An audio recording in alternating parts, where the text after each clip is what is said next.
Yesu Kristo, tuanja mbele zako adhuhuri ya leo tukisema ni asanti kwa sababu ya wema wako na fadhili zako.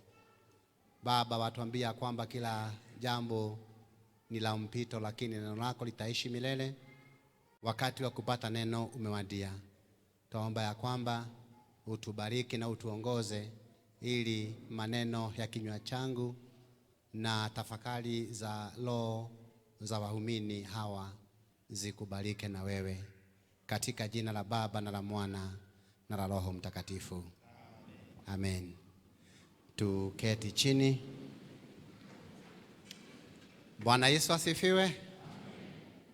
Bwana Yesu asifiwe katika huko juu. Bwana Yesu asifiwe. Thank you so much.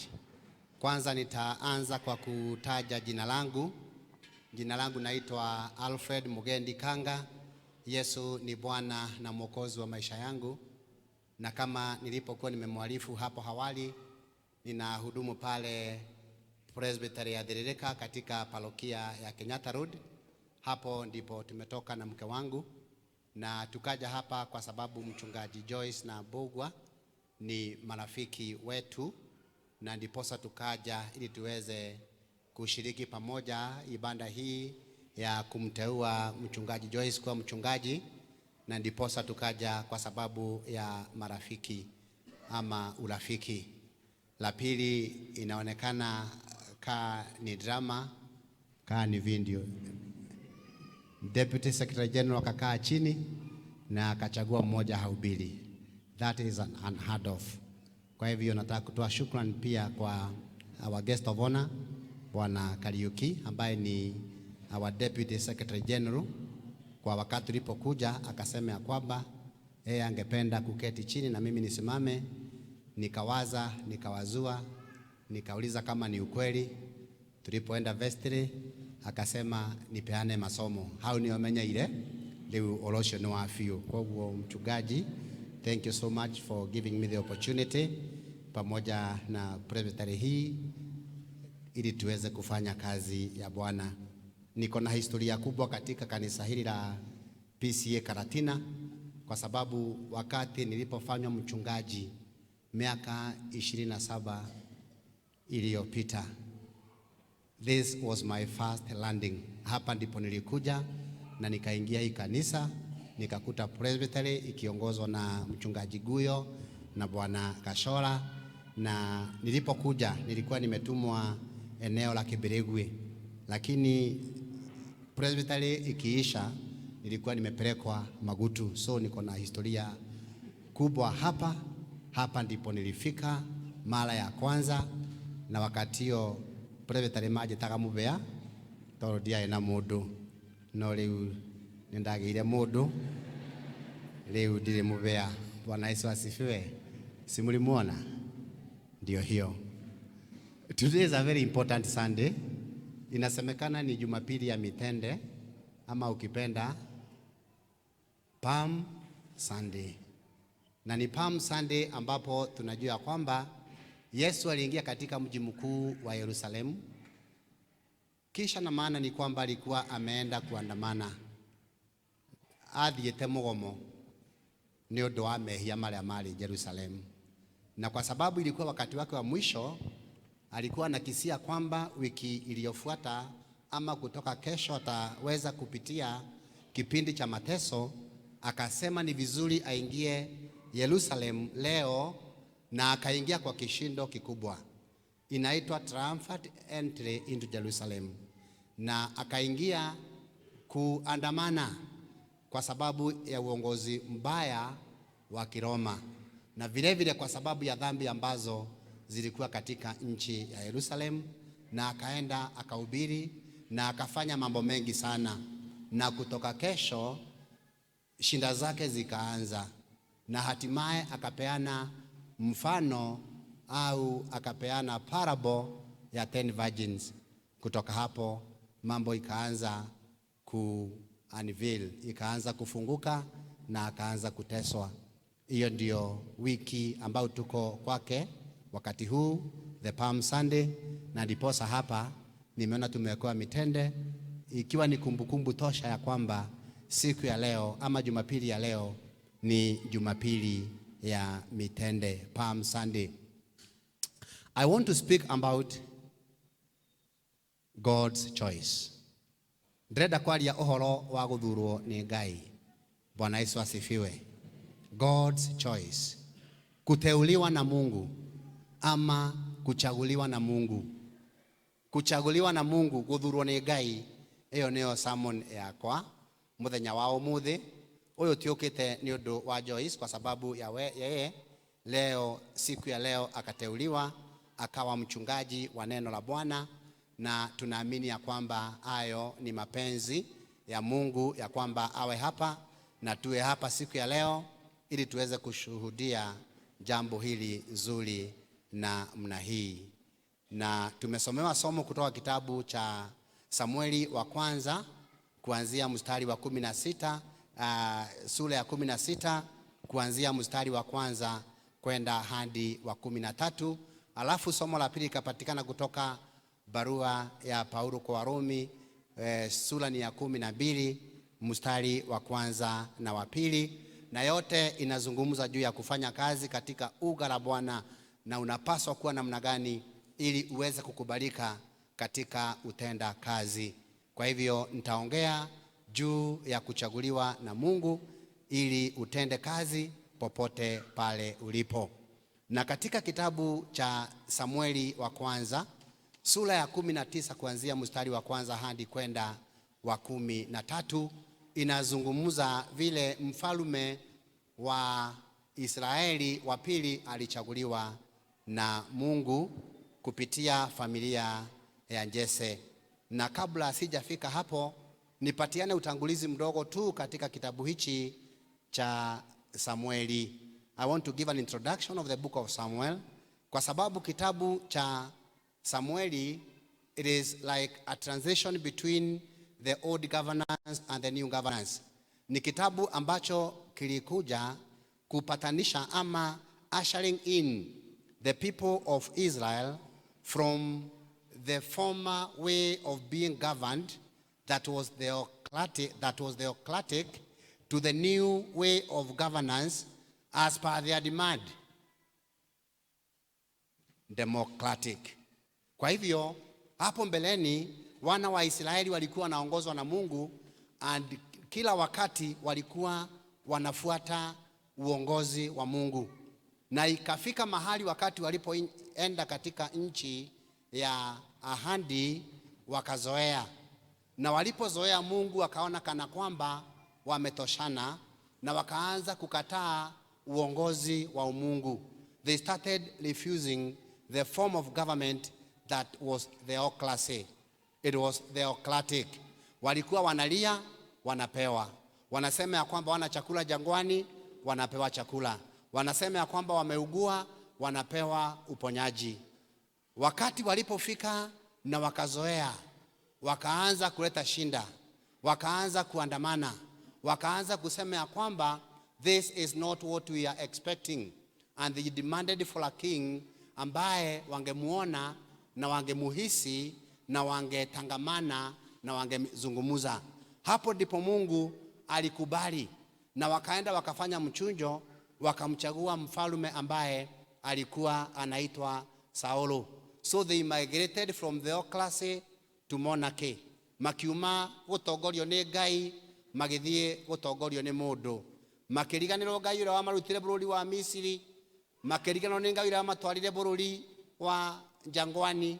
Wakafika wakasema ya kwamba wangependa mfalme ambaye wangeguza, a king that they could see, mfalme ambaye wangetangamana. Wakasahau yale yote walikuwa wametendwa, wakasahau mkataba. They forgot about the covenant. Wakasahau ile safari walienda, wakasahau mambo mazuri Mungu alikuwa amewafanya. Wakasema ya kwamba wangependa mfalme na wangependa mtu. They forgot about the journey.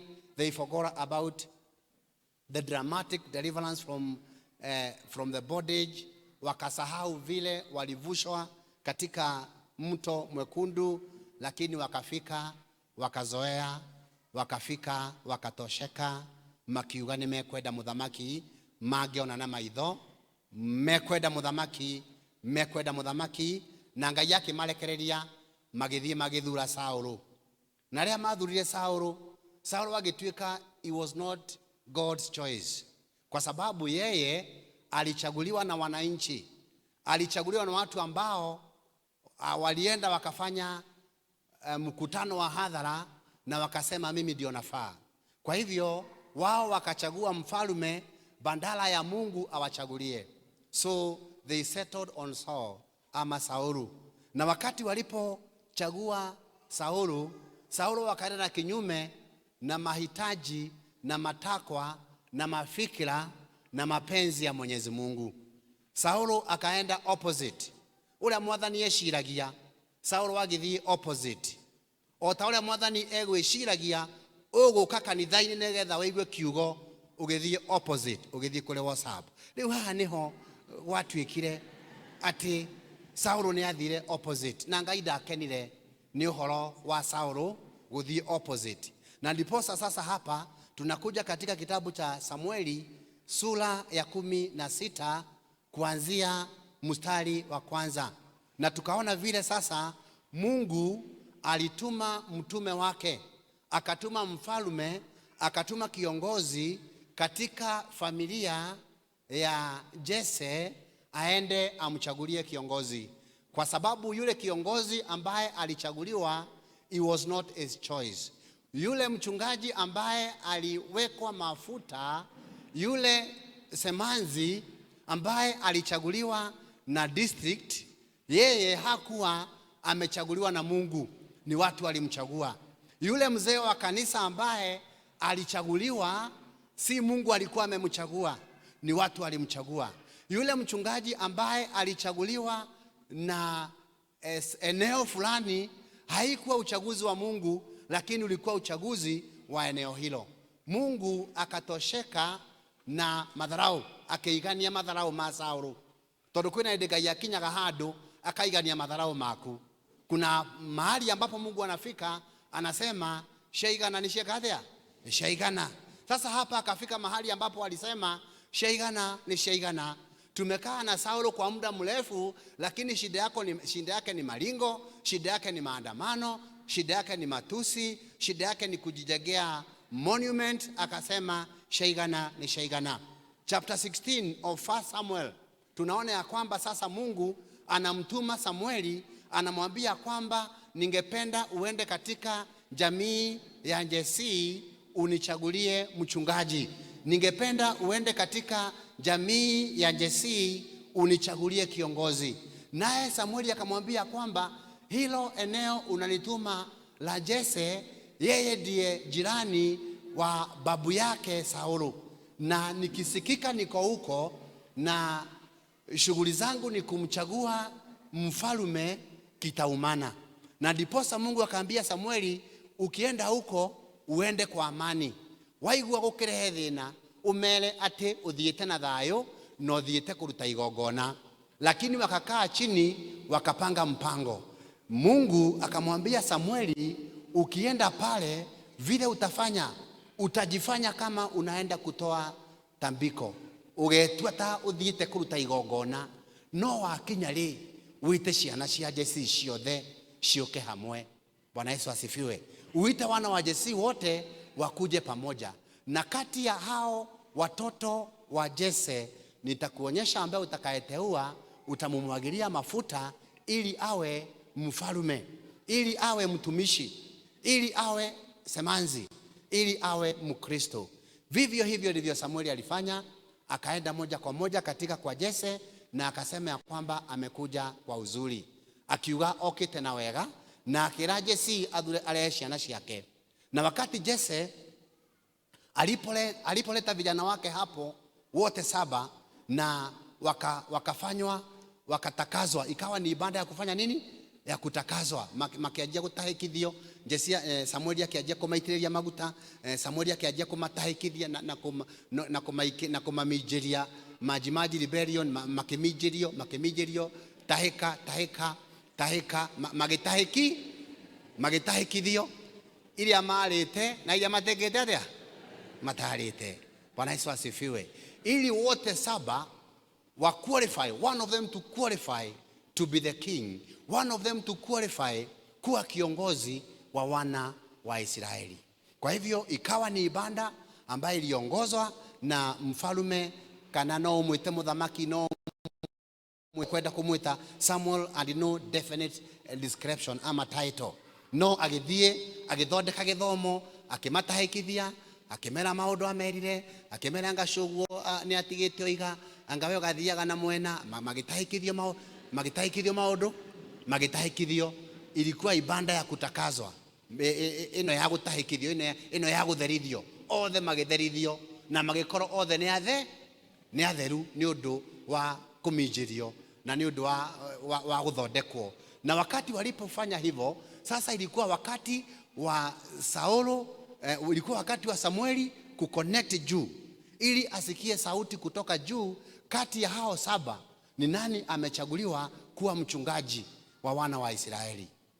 No thurito gutuika mutungatiri kana mutongoria kana muthuri wa itora kana shivo ya andu acio mugwanja. Na eri twatiriri, wona moka ari ni urigwa mugambo kuma iguru, uria ugwika ni gwikira rwiha maguta, ni ngukwira oka, ndakwira mundu ni ucio umuitiriria maguta. Kwa kawaida kulingana na kimila ya Wayahudi na ya Kikuyu, kihe kia mbere ni kiheagwo gitio muno. Bwana Yesu asifiwe. So the firstborn son was respected. Na ugituika mwana wa mbere ni eguka, mwana uyu twetaga Eliabu. Na ikasemekana ni wakati wa Eliabu kuja aonekane kama anaweza kuwa mchungaji. Eliabu akireo na gwiciria Eliabu atwitwo ithe wa Jesse, kwa uno tuge Jesse baba wao ali Eliabu. Na agiuka na oka Samueli na andu aria mariho makiuga uyu niwe mutungatiri, uyu ndiye mfalume. Na Samueli akachukua pembe ili aweze kumumwagilia mafuta, amteule awe mchungaji, akioya ruhia nigetha amuitiririe maguta, nigetha atuike mutungatiri kana muthamaki. O hindi Samueli arenda kumuitiriria maguta ri, mugambo ukiuma iguru ukira Samueli, tigana nake, ucio nigu te, tigana nake. That's the waste. Ucio nigu te, tigana nake. Ona wamuona ena mwiteo. Bwana Yesu asifiwe. Hata ukimuona ako na madaha, hata ukimuona ako na maringo, hata ukimuona ya kwamba amepambwa akapambika, huyo mimi simchagui. I don't want him to be the king. Direda atuike mutungatiri tondu uthaka wake ni wa haha iguru tu peke yake, uzuri wake ni wa hapa juu peke yake. Last week but one nilikuwa nimetoka pande hizi za huku kwenu, nikafika Kabati, nikaona maembe mazuri sana. Maembe marari mathaka, maembe maria toma ni maburashi maria mathaka. Na ngigura maembe maiganona, maembe ta 10 mathaka. No reke ngigikwire, ndakinya mucii ndatinia iembe ngakora kigunyo thiini. Nilikuwa nimenunua hapa Kabati, ndatinia iembe ringi ndathie thiini ngakora niki ni igunyo. Na nikio Mwathani erire Samueli, tiga guthura Eliabu tondu onaona muthaka, onaona mutungu, onaona smart, ngoro ni igunyo. Kirwa tigana nake, ucio nigute, ucio niki nigute. Bwana Yesu asifiwe. Sasa hapa tumekuja kwa sababu ya kumteua mchungaji. But I don't want to labor so much na mchungaji, kwa sababu if I draw attention to her, I might waste the opportunity. Lakini I want to say, wakati alienda kuchaguliwa, akasema huyo wachana na yeye. Ucio mutumia tigana nake, aikaraga kwa muthuri ni tondu ni wa Gerudi na oima ni ekurugamio giathi. Nikio miririe kundu kuriku, nikio miririe tigana nake. Kwa hivyo wakati Samueli alipatiwa ujumbe na Mungu, wachana na huyo, akawachana na yeye, akapisha the second born, mwanake wake kihe gyake getagwo Abin Adab. Abin Adab ni Kihibrania kusema mwana wa hadafu. Abin githeti mwana, hadafu ndio githeti hadafu. Sasa akapita hapa kijana ambaye alikuwa anaitwa Abin Adab, mundu wae na hadafu, mundu wale mwega na ale muthoni, tondu the second son is always named after the in-law. Githitiguo na nimukiwe athoni mare hadafu, githitiguo ona magioka gwaku no maregere murango-ini nigetha ukenge atia umahingurire. Riu uyu ali muthoni wae na hadafu, no ona ali na hadafu uguo ali na hadafu yake, it was not deep, it was only on the skin. Riria Samueli endaga kumuitiriria amutwe muthamaki wa rurire rwa Israeli, mwathani akiuga ona ucio Abinadabu nigute tigana nake, ndimuthurite gutuika mutungatiri. Inyu mumuthurite no ndimuthurite.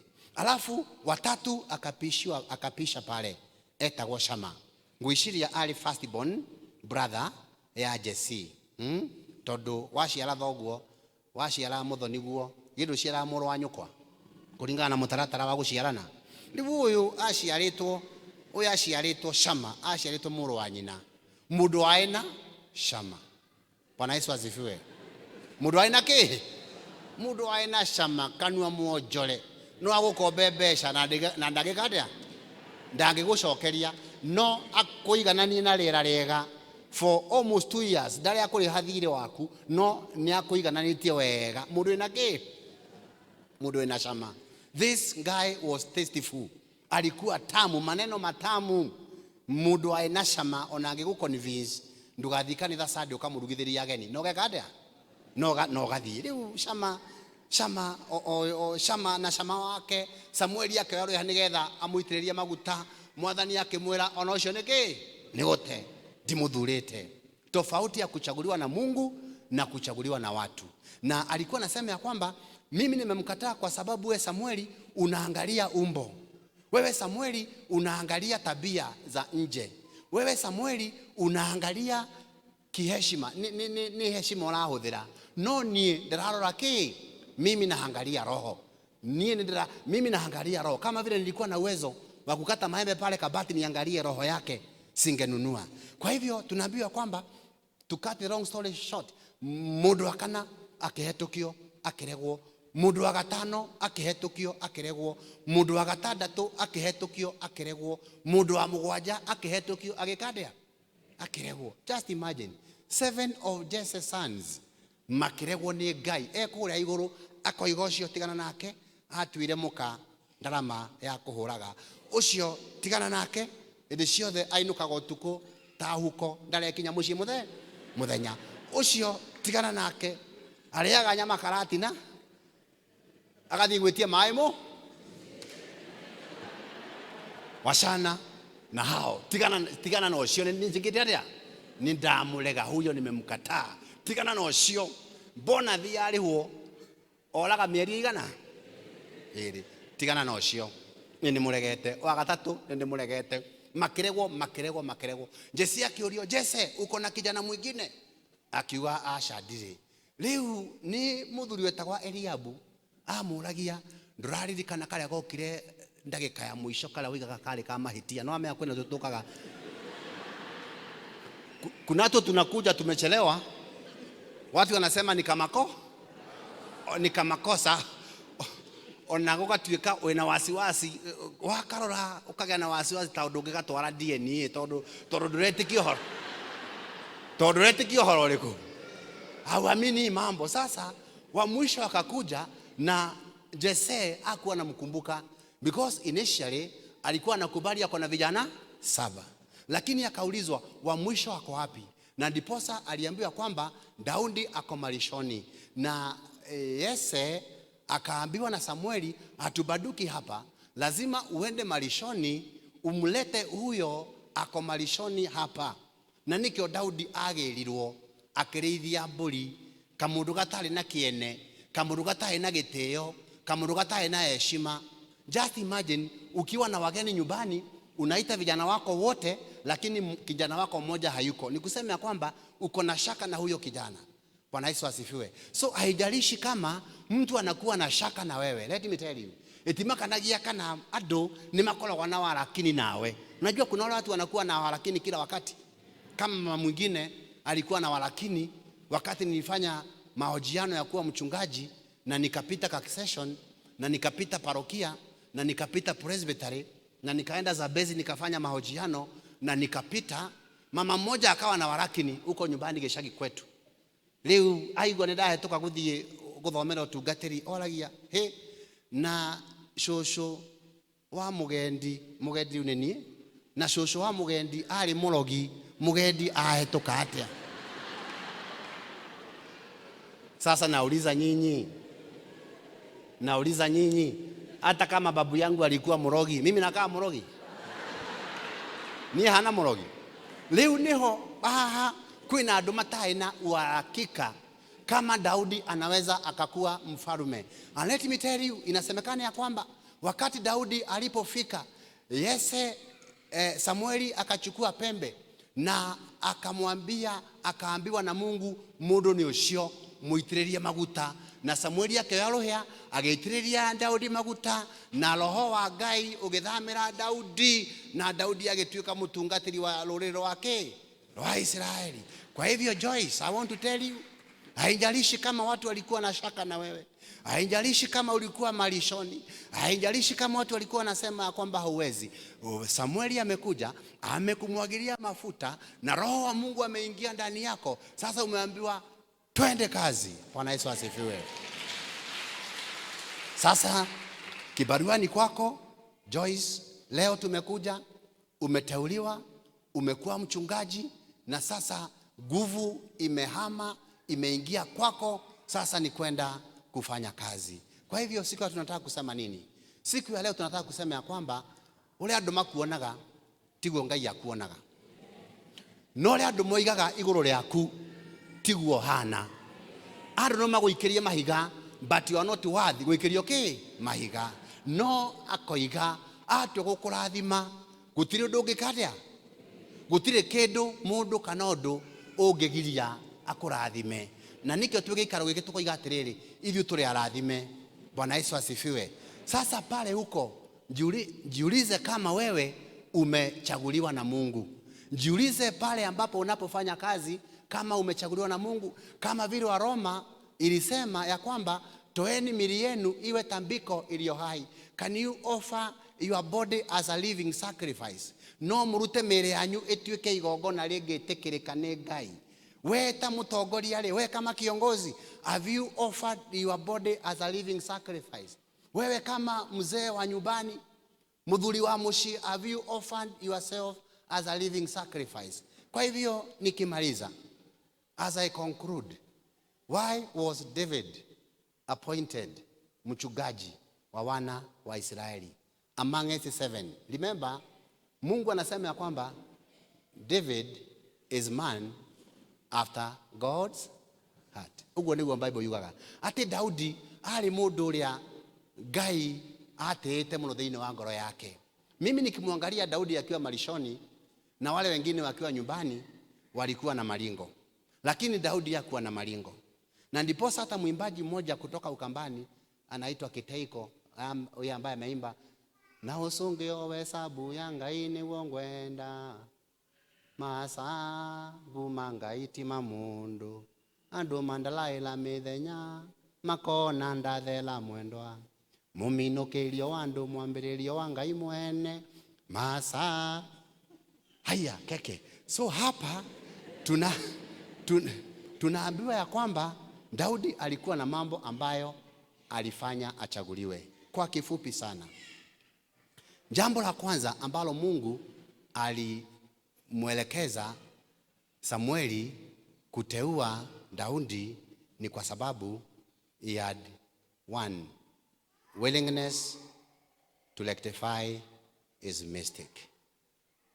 Joyce, be willing to rectify a mistake when you commit it. Daudi alifanya makosa mingi sana. Mnakumbuka historia ya Uria Mnakumbuka historia ya Bathsheba, mnakumbuka historia ya huyu ambaye alikuwa anaambiwa ni mjinga, jina lake inaitwa mjinga.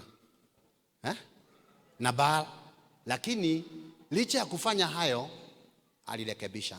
So what we are saying, number one, we as Christian, it is very good for us to always be willing to rectify our mistake.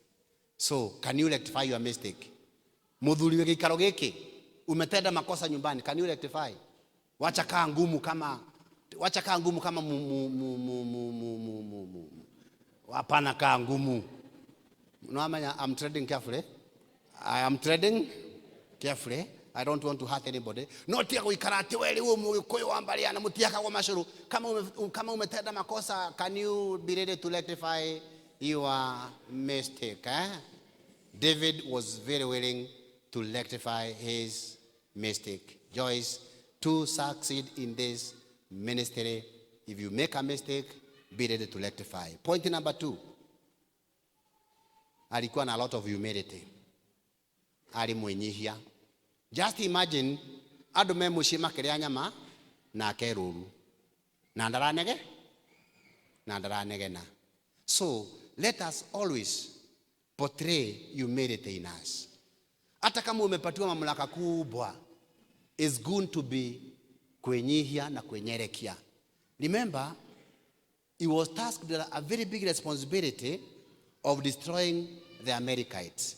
No oigire atiriri, ni ndingihota, Ngai niwe ukunduirira. Kwa hivyo, Joyce, ukiona kimeumana, kwa sababu kuna wakati kinaumana, kwa sababu unawazua, unashindwa huu mjadala utaongoza namna gani, I want to tell you, kabidhi mjadala kwa Bwana. Nengera Ngai me motion. Waigwa motion no arituha.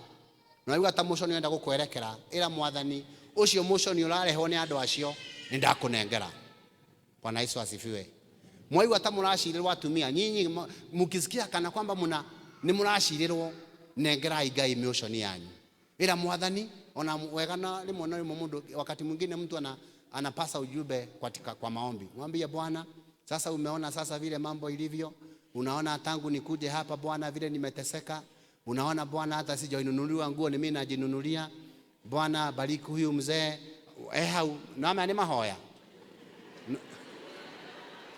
Mtu anaweza akiulizwa akiomba. Si ni maombi. Si ni roho anaongea. Sasa unajificha hapo kwa roho. Hapo unajificha kwa roho. Unajificha. So niwega kwenyihia na kunengera Mwathani mabataro maitu.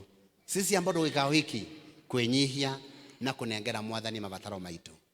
Joyce, hii kazi haiwezi ikawezekana na mtu ambaye ako na wasiwasi kiguoya.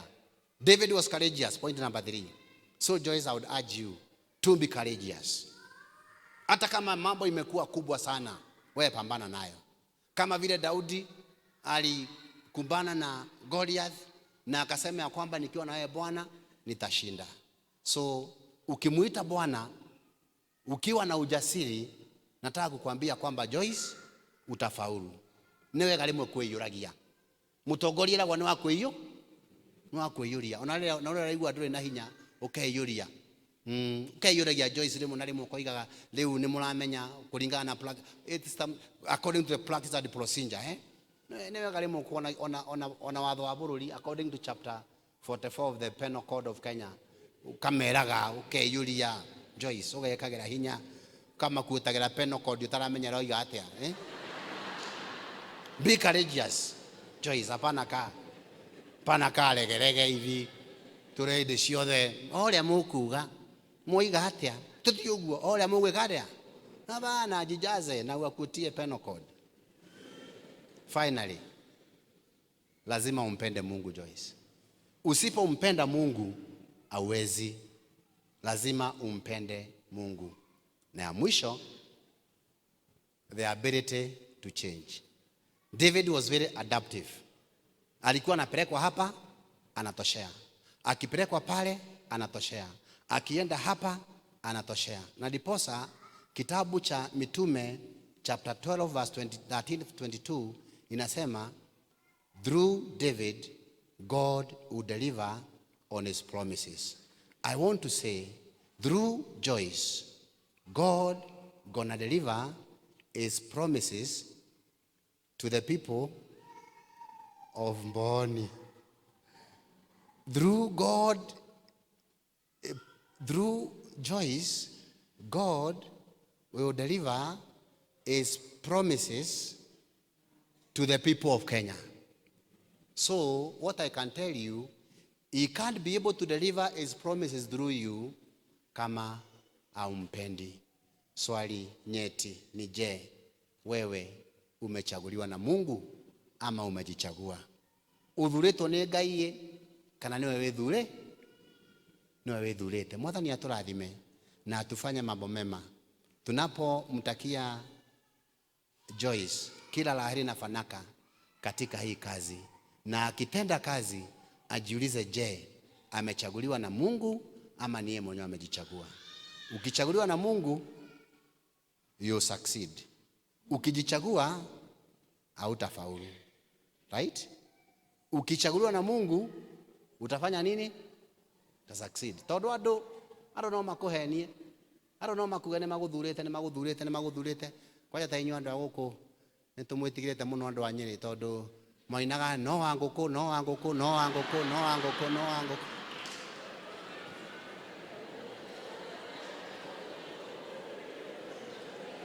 Simameni tuombe.